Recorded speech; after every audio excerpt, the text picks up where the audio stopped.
পক্ষ থেকে সংগ্রামী শুভেচ্ছা, বিপ্লবী অভিনন্দন।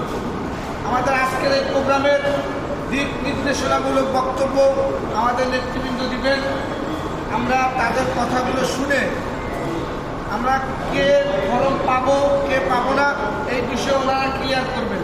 কারণ আমাদের দলের থেকে একটা গাইডলাইন আছে, সেই মোতাবেকই আমাদেরকে বিতরণ করতে হবে।